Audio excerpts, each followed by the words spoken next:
Hai anak-anak, hari ini kita akan belajar tentang kegiatan ekonomi. Apa sih kegiatan ekonomi itu? Itu suatu kegiatan yang dilakukan oleh manusia untuk memenuhi kebutuhan hidupnya. Kegiatan ekonomi terdiri dari produksi, distribusi, dan juga konsumsi. Kegiatan produksi adalah kegiatan yang menghasilkan barang atau jasa untuk memenuhi kebutuhan. Kegiatan produksi juga dapat dilakukan untuk menambah nilai guna suatu barang ataupun jasa.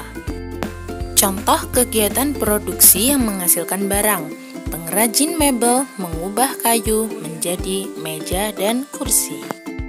Nelayan yang menangkap ikan di laut. Tukang cukur yang menghasilkan jasa untuk mencukur, dan tukang ojek yang menghasilkan jasa untuk mengantar penumpang.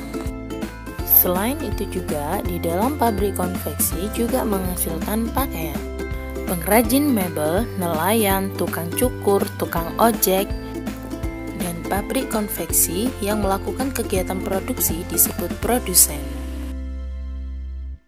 Kemudian dari hasil produksi tadi disalurkan ke toko ikan, toko pakaian, dan toko mebel. Toko ikan, pakaian, dan juga mebel melakukan kegiatan menyalurkan barang hasil produksi dari produsen ke konsumen yang disebut kegiatan distribusi.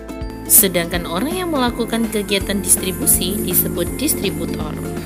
Kemudian masyarakat akan membeli ikan, pakaian, dan mebel di toko tersebut. Kegiatan menggunakan atau menghabiskan barang dan jasa untuk memenuhi kebutuhan disebut kegiatan konsumsi. Sedangkan pihak yang melakukan kegiatan konsumsi disebut dengan konsumen. Dari kegiatan produksi tadi, banyak diambil dari hutan, hewan, dan laut. Maka dari itu, kita harus menjaga keseimbangannya agar tidak cepat habis. Berikut ini adalah upaya pelestarian berbagai sumber daya alam. Hewan merupakan salah satu sumber daya alam yang wajib dilestarikan. Dengan cara apa kita melestarikan hewan? Ya, dengan mendirikan Swaga Marga Satwa untuk melindungi hewan-hewan yang langka. Mencegah adanya perburuan dan penangkapan hewan secara liar. Memanfaatkan hewan sesuai kebutuhan dan jangan berlebihan ya. Dan yang terakhir, membuat penangkaran hewan. Yang kedua adalah tumbuhan. Kita harus menjaga kelestarian tumbuhan agar tidak cepat punah dan menjaga keseimbangannya ya. Dengan cara mendirikan cagar alam untuk melindungi tumbuhan-tumbuhan yang langka. Mengganti tumbuhan yang sudah tidak produktif dengan tumbuhan muda yang masih baru. Memanfaatkan tumbuhan sesuai kebutuhan dan tidak berlebihan. Dan yang terakhir, membudidayakan berbagai jenis tumbuhan.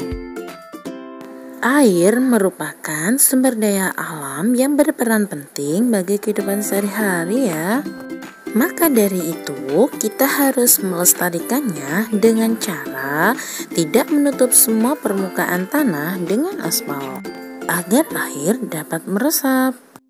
Tidak mencemari wilayah perairan dengan sampah atau zat-zat kimia berbahaya. Membuat waduk untuk menampung aliran sungai dan menjadi energi alternatif.